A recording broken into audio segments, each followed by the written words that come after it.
오늘 하나님의 말씀은 마가복음 4장 26절부터 29절까지 말씀을 함께 보겠습니다. 또 이르시되 하나님의 나라는 사람의 씨를 땅에 뿌림과 같으니 그가 밤낮 자고 깨고 하는 중에 씨가 나서 자라되 어떻게 그리 되는지를 알지 못하느니라. 땅이 스스로 열매를 맺되 처음에는 싹이요 다음에는 이삭이요 그 다음에는 이삭의 충실한 곡식이라. 열매가 익으면 곧 낫을 대나니 이는 추수 때가 이르렀음이라. 마가복음 4장 26절부터 29절까지의 말씀이었습니다.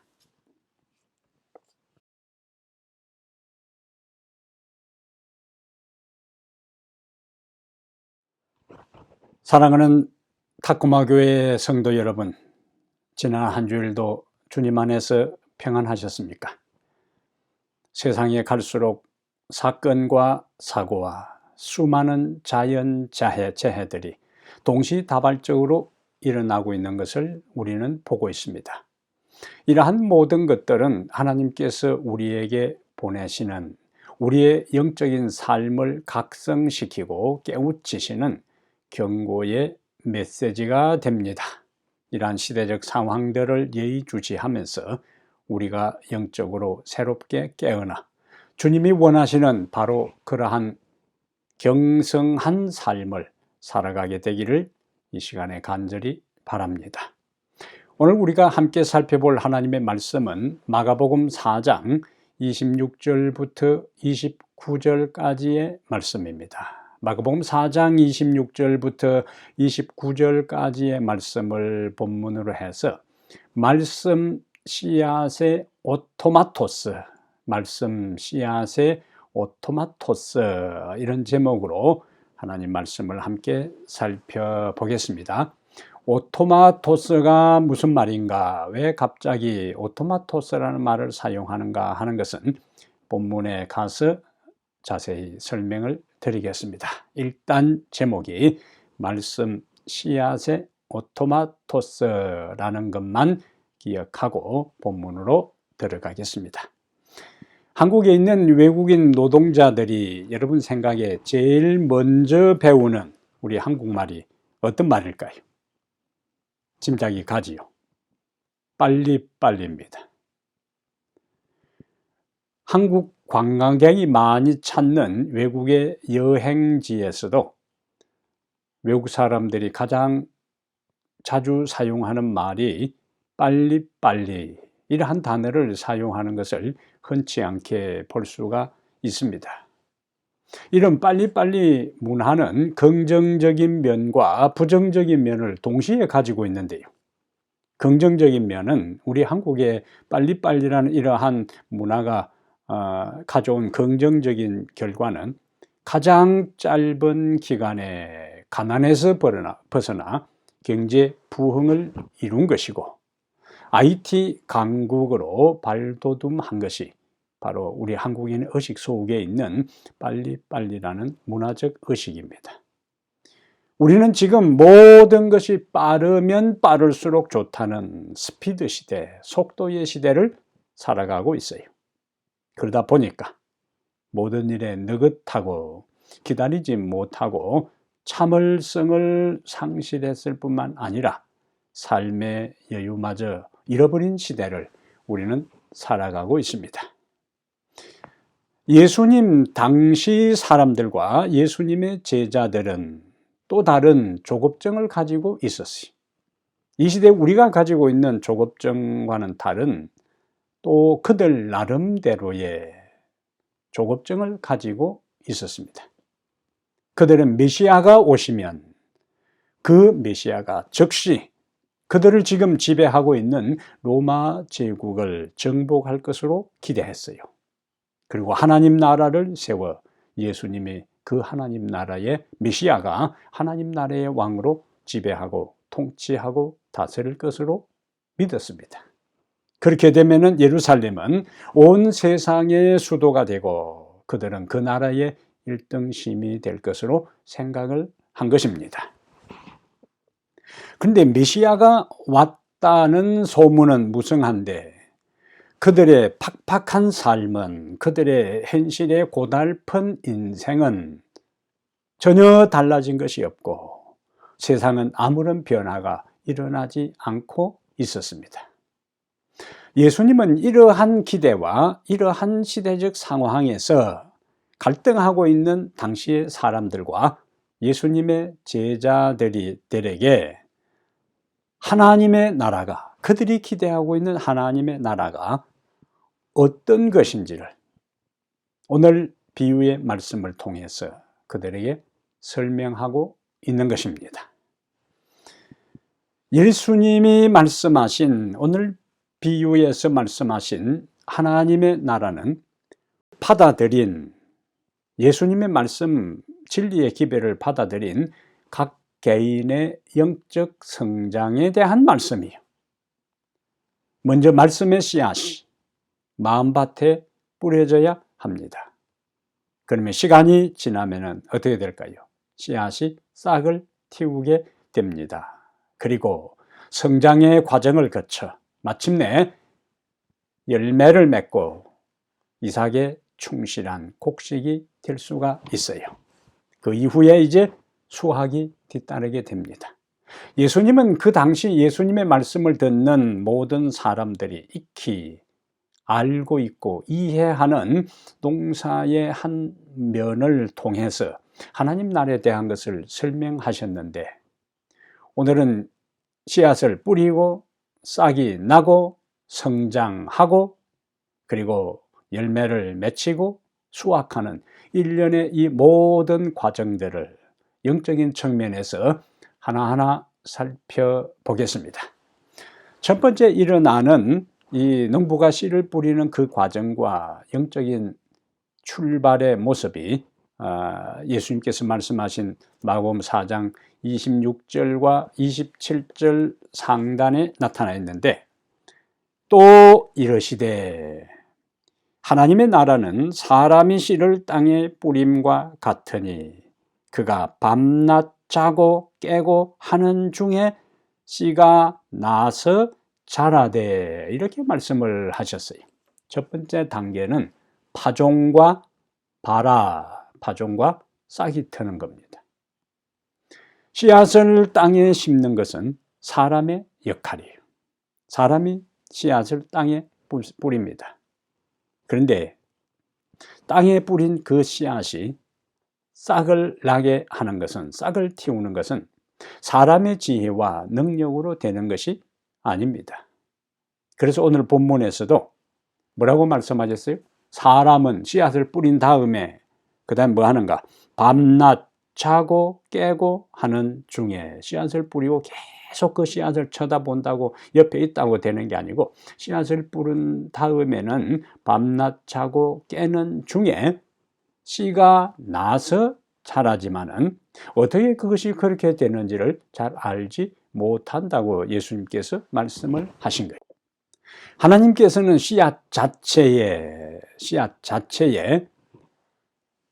생명을 넣어 주셨어요.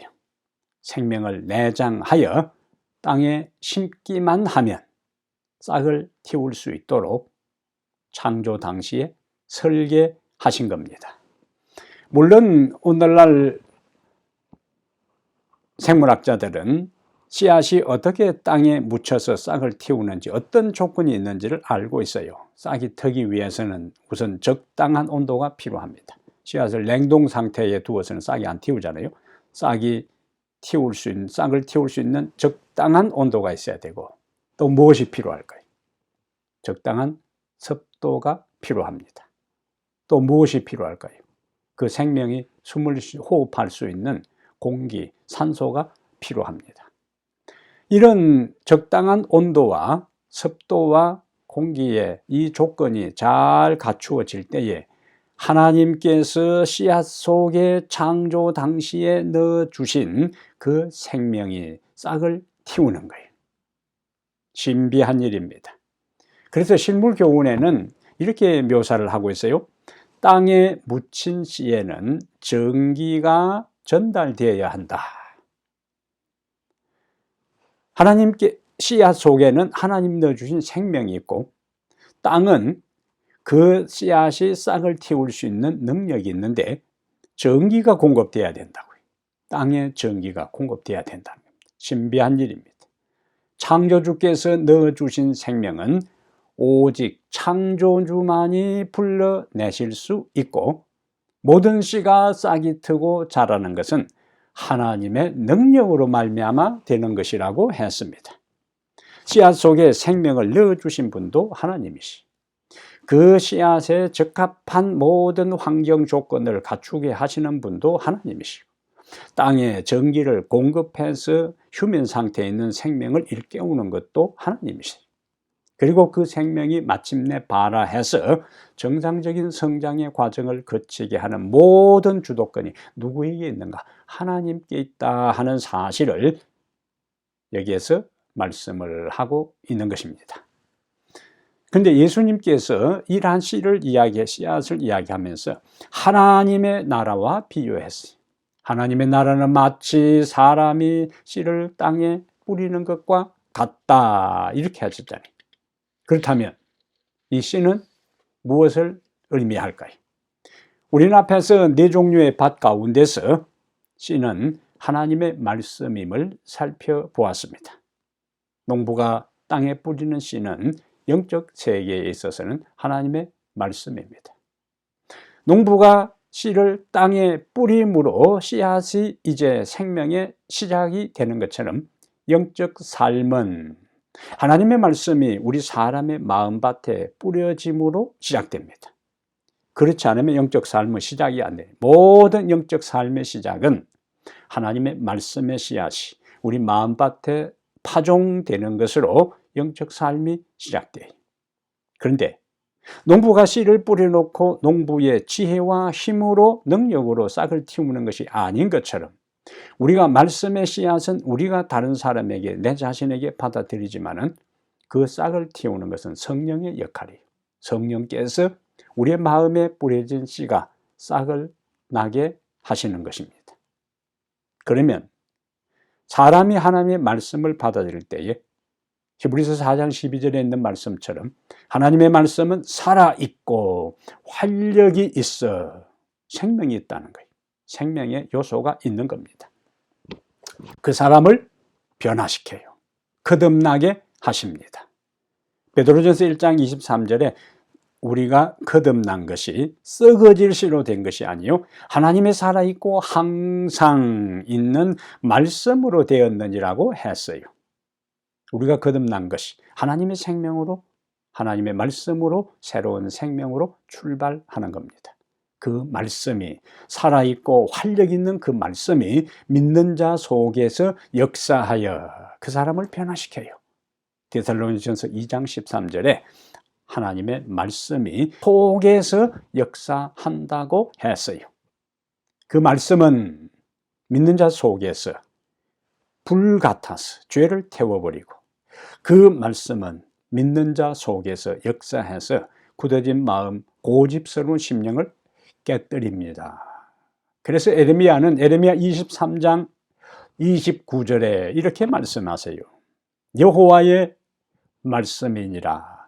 내 말이, 여호와의 말씀이 불 같지 아니하냐? 바위를 쳐서 부서뜨리는 방망이 같지 아니하냐? 말씀의 강력한 능력을 여기에서 예레미야는 강조하고 있어요. 사실 우리는 우리가 복음의 씨앗을 뿌리지만은 어떤 사람이 복음을 받아들여 그리스도인 될지 우리는 아무도 모릅니다. 내가 전도하는 그 사람, 내가 복음의 씨앗을 뿌리는 그 사람이 말씀을 받아들일지 우리는 몰라요. 우리의 역할은 그 사람이 받아들이고 안 받아들이는 것을 우리가 판단할 수 없기 때문에 판단할 수 없는 것 가지고 고민하지 말고, 우리가 할 수 없는 것 때문에 염려하지 말고, 우리의 역할은 뭐냐? 주변 사람에게 복음의 씨를 뿌리는 일입니다. 그것은 하나님께서 우리에게 하라고 명령하신 거예요.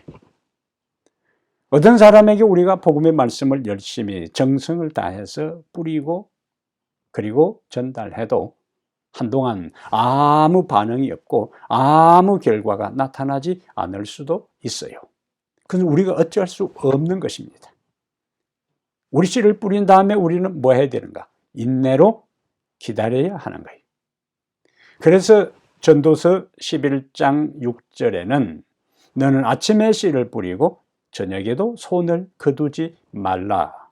포기하지 말라는 이야기입니다. 반응이 없어도 무감각한 것처럼 보여도 아무런 결실이 나타나지 않은 것처럼 보여도 아침에 씨를 뿌리고 저녁에도 손을 거두지 말라는 말씀처럼 인내로 기다리라 하는 말씀을 우리에게 주고 있어요. 우리는 우리가 할 일을 다 하고 할 일이 무엇입니까? 씨앗을 뿌리는 거예요. 복음을 나누는 것입니다. 그리고 그 결과는 하나님께 맡겨야 되는 거예요. 그 결과를 우리가 좌지우지할 수가 없습니다. 우리가 영향을 미칠 수가 없어요. 그것은 하나님의 영역입니다. 성령께서 하시는 역할이에요. 하나님께서 우리에게 이사야 55장 11절에 이렇게 말씀하십니다. 내 입에서 나가는 말도, 하나님의 입에서 나가는 말도, 이미 기록된 말씀도 헛되이 내게로 돌아오지 아니하고 나의 뜻을 이루며 나의 명하여 보낸 일에 형통하리라. 그것은 하나님의 말씀의 씨앗이 결코 헛되지 않을 것에 대한 보장의 약속이기 때문에 우리가 뿌린 씨앗이 결코 헛되지 않을 것이라는 약속, 하나님이 관여하시고 성령이 역사해서 씨앗을 싹이 트게, 말씀의 씨앗이 싹을 트게 할 것이라는 그 약속을 믿고 우리의 수고가 결코 헛되지 않을 것을 확신하고 말씀의 씨앗을 뿌리게 되기를 바랍니다. 그래서 우리가 해야 할 역할이, 싹을 틔우고 오는 것은 하나님의 역할입니다. 하나님의 역할에 대해 우리가 염려하고 걱정할 것이 아닌 것입니다. 씨앗을 뿌려라. 복음의 씨를 나누어 주어라. 그 몫은 우리가 해야 할 일입니다. 두 번째, 예수님 오늘 비유의 말씀을 통해서 성장의 과정에 대한 말씀을 하셔요.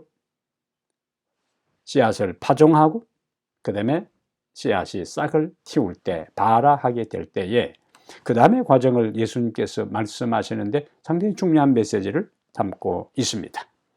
4장 27절에 그가 밤낮 자고 깨고 하는 중에 씨가 나서, 그 다음에 뭐가 나옵니까? 자라서. 여기 중요한 키워드는 자라서입니다.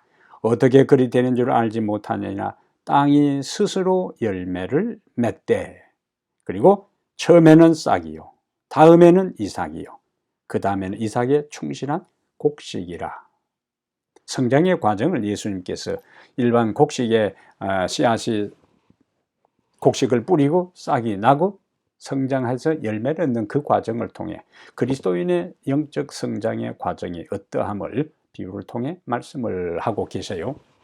자, 예수님 비유에서 씨는 싹을 내고 그 다음에 스스로 자라서, 여기 중요한 단어는 스스로입니다. 스스로 자라서 열매를 맺는다고 하셨는데 오늘 제목이 말씀 씨앗의 오토마토스, 여기서 오토마토스라는 단어를 이제 제목으로 붙였는데 오늘 예수님께서 비유에서 말씀하신 28절에 땅이 스스로 열매를 맺게 하는 이 스스로라는 헬라어 단어가 오토마토스라는 단어예요. 이 오토마토스라는 단어가 뭐냐? 자동기계입니다. 자동기계. 여기서 나오는 영어가 오토매틱입니다. 오토매틱. 자동적으로, 스스로. 오토마토스. 그러면 하나님의 말씀의 씨앗의 오토마토스라 하는 것은 하나님의 말씀 속에 능력이 있다는 거예요. 그리고 그 말씀이 싹을 틔우고 말씀이 성장한다 하는 의미가 말씀 씨앗의 오토마토스입니다. 이 스스로, 오토마토스, 이 단어는 사도행전 12장 10절에 베드로가 감옥에 투옥됩니다. 예수님의 복음을 전하다가 베드로가 감옥에 투옥되었을 때에 하나님의 천사를 하나님께서 파견하지요. 그래서 사도행전 12장 10절에 문이 스스로 열립니다. 저절로 썩 열립니다. 베드로의 두 손과 두 발을 묶고 있던 쇠사슬이 스스로 저절로 풀리고, 감옥 문이 열리고, 성문이 열리고, 저절로 스스로 오토마토스입니다. 그 단어가 동일하게 사용되었습니다. 씨앗은 하나님께서 넣어주신 생명으로 스스로 자랍니다. 저절로 자라는 거예요. 마찬가지로 곡식의 씨앗이 하나님께서 넣어주신 태초에 설계하신 대로 스스로 싹을 틔우고 자라게 하도록 하나님께서 생명의 기운을 그에게 부어주는 것처럼 말씀 안에 하나님께서 생명을 주셨어요. 생명을 넣어주신 것입니다. 말씀 안에. 그래서 요한복음 6장 63절에 내가 너희에게 이런 말이 영이요 생명이라고 말씀했어요. 예수님이 하신 말씀 속에 생명이 있는 것입니다. 오토마토스. 그래서 그 생명이 발화하고 그 생명이 성장하고 그 생명이 열매를 맺게 되는 거예요. 말씀의 오토마토스입니다. 사도 바울의 말처럼 그럼 우리가 해야 할 역할은 뭐냐? 가만히 있으면 되는가?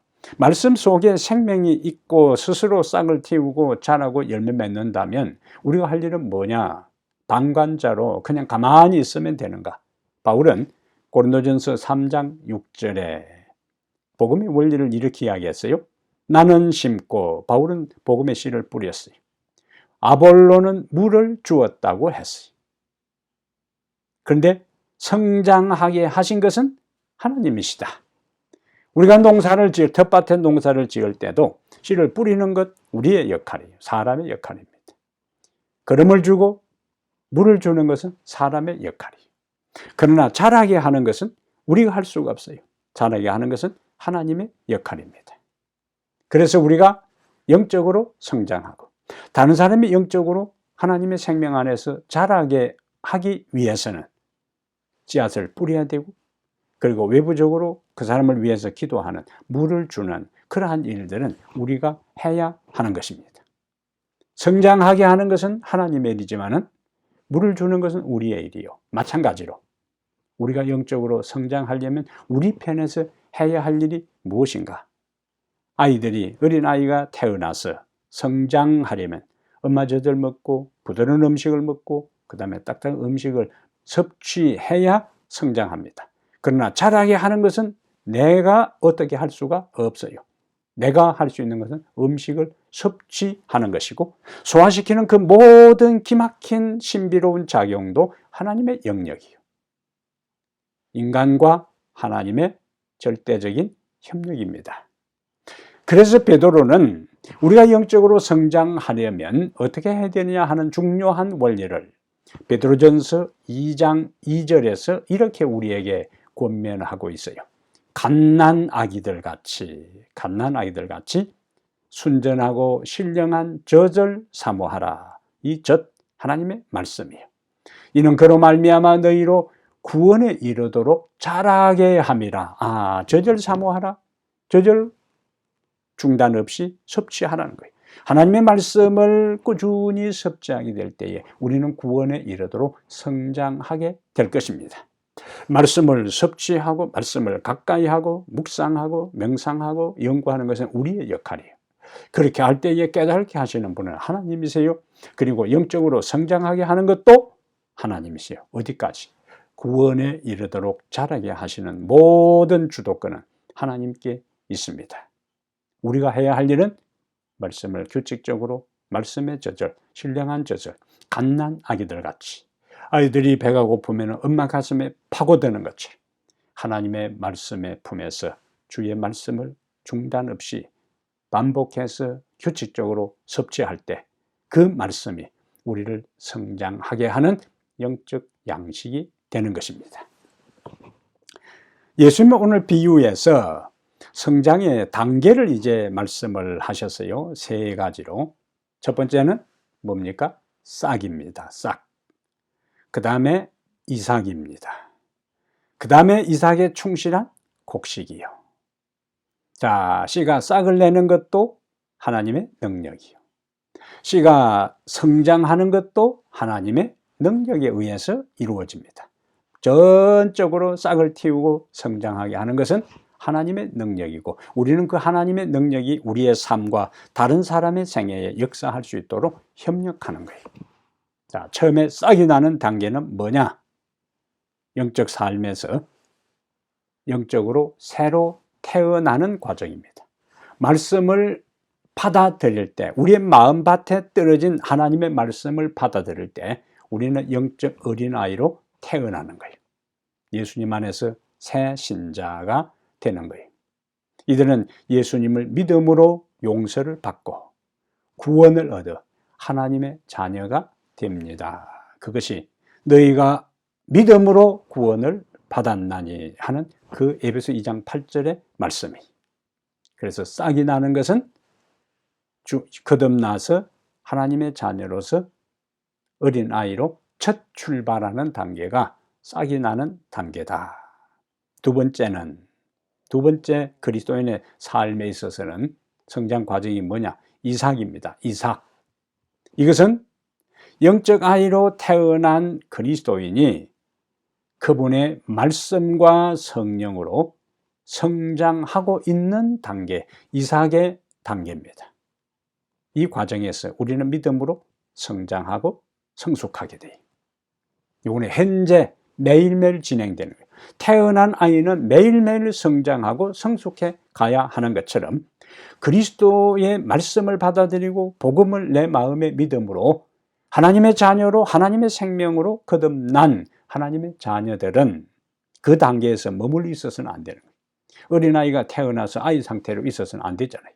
성장해야 하는 것처럼 예수 그리스도 안에서 하나님의 생명으로 하나님의 자녀로 거듭난 하나님의 자녀들도 믿음 안에서 매일매일 현재 어떻게 된다? 성장해 가야 되는 거예요.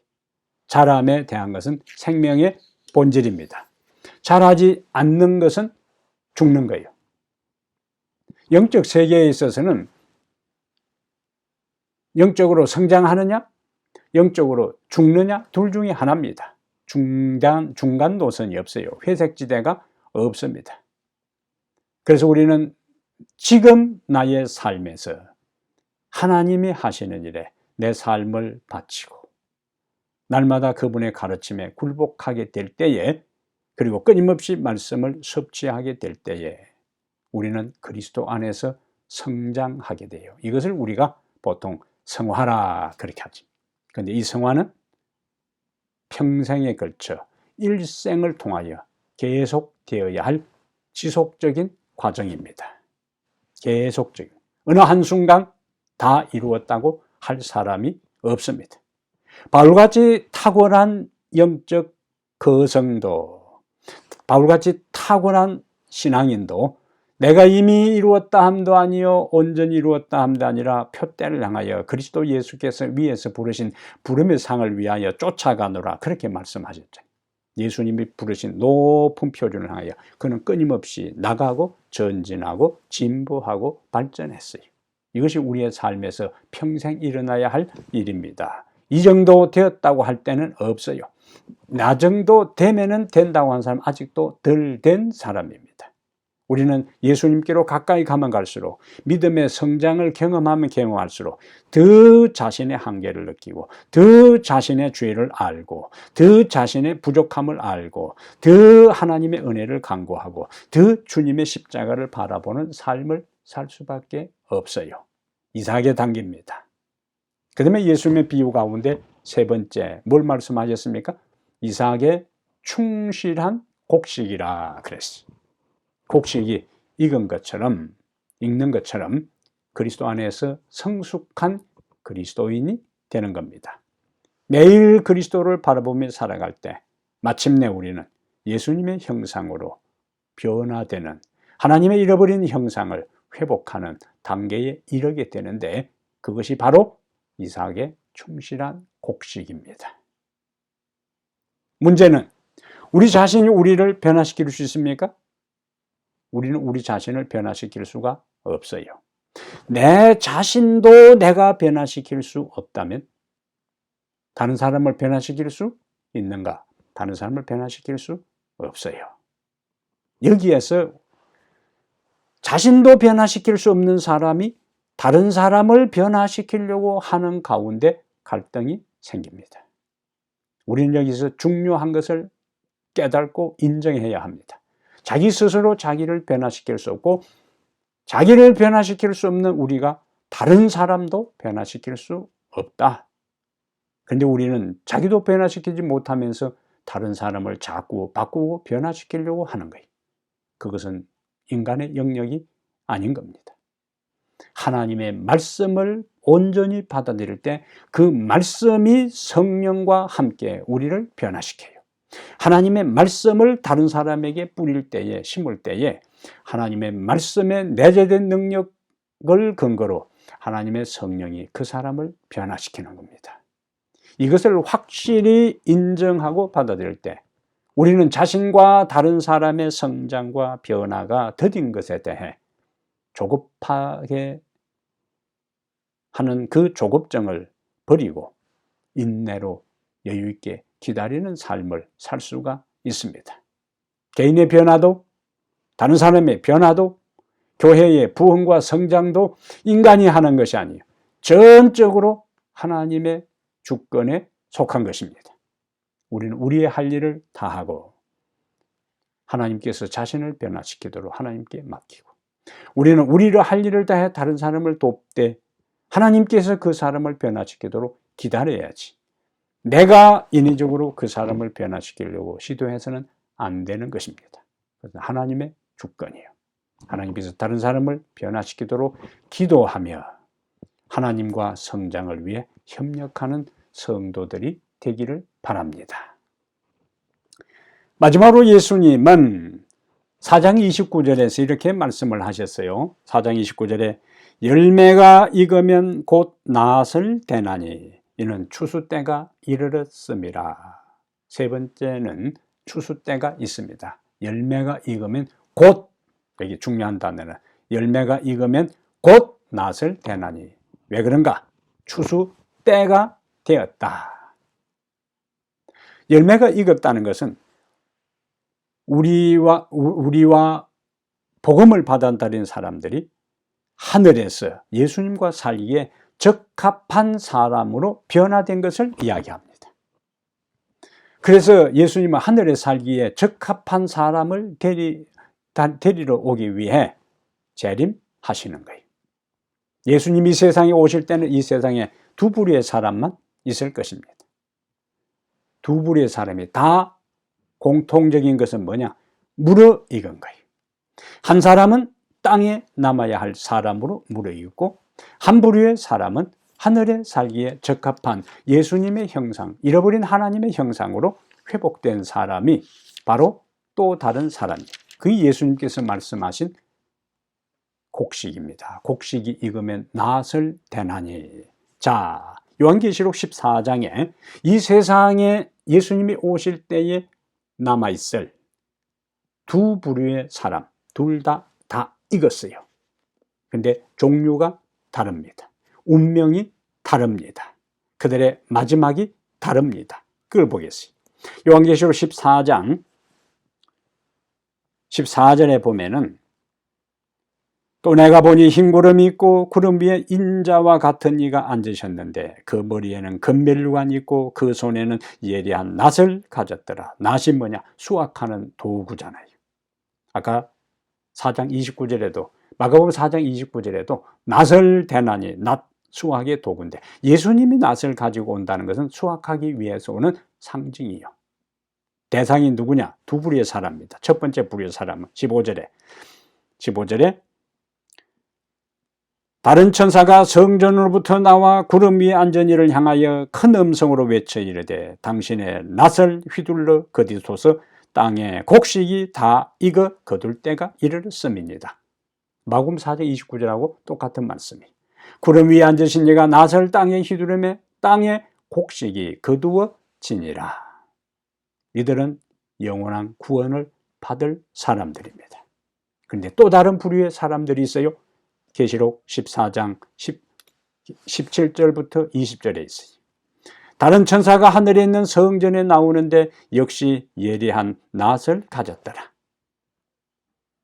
곡식을 거두는 데는 예수님이 손에 낫을 들고 있고, 또 다른 부류의 사람들이 익었는데 예리한 낫을 성전에서 나오는 천사가 가지고 있어요.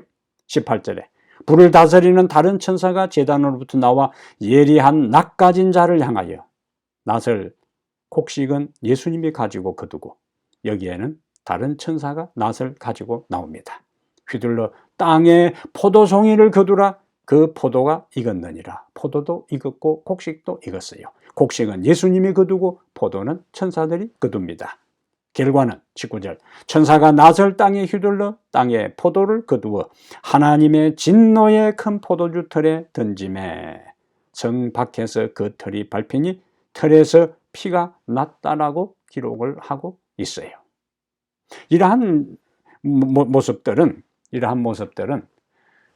똑같이 묻어있지만은 곡식은 구원받기에 합당한 사람으로, 하늘에 들어가기에 적합한 사람으로 예수님이 직접 거두고, 포도송이는 악인들이 죄악에 무르익었기 때문에 심판의 천사들이 그들을 거두어 멸망시키는 무시무시한 장면이 같은 14장 예수님이 재림할 때에 그 두 장면을 대조하고 있는 겁니다. 곡식이거니 곧 낫을 대나니 하는 마가복음 4장 29절에서 농사에 있어서 추수 시기, 타이밍이 매우 중요합니다. 너무 일찍 수확해도 안 되고, 그렇다고 너무 늦게 수확하면은 이건 알곡이 땅에다 떨어져 버리고 말아요. 여기에 중요한 메시지가 있습니다. 예수님은 우리가 오시라고 한다고 해서 오시고 오시지 말라고 해서 안 오시는 게 아니에요.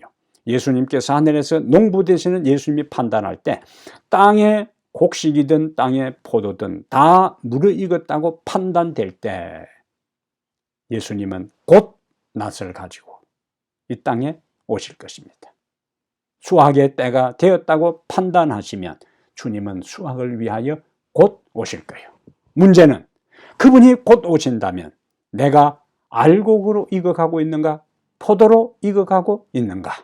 알곡이 포도가 되는 것도 아니고 포도가 알곡이, 곡식은 곡식으로 익어가고 포도는 포도로 익어가서 최후의 날을 맞이하게 될 것입니다. 그러므로 사랑하는 여러분, 말씀의 오토마토스를 기억하시기를 바랍니다. 말씀 속에 생명이 있고 싹이 트고 성장하고 알곡이 됩니다. 이 모든 것의 주도권은 주님에게 있어요.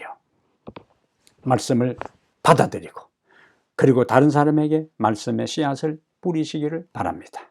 그리고 주님의 변화시키는 능력에 자신을 굴복하여 하나님의 형상으로 변화되어 죄악의 포도송이로 익어가 멸망받는 사람이 아니라 이삭의 충실한 곡식이 되어 하늘 곳간에 들어가는 구원받는 그 무리들이 되기를 이 시간에 간절히 바랍니다. 하나님 우리 아버지, 이 시간에 우리에게 주신 말씀을 인하여 감사합니다. 우리 속에 떨어진 하나님의 말씀이, 그리고 우리가 다른 사람의 마음밭에 심은 말씀의 씨앗이 오토마토스, 자동적으로 그 안에 생명이 있어 싹을 틔우고 성장하고 열매 맺어 주님의 형상으로 변화되게 해 주시옵소서. 알곡이 되어 하늘 창고에 들어가는 저희들이 되게 해 주시옵소서. 우리 주 예수님 이름으로 기도합니다. 아멘.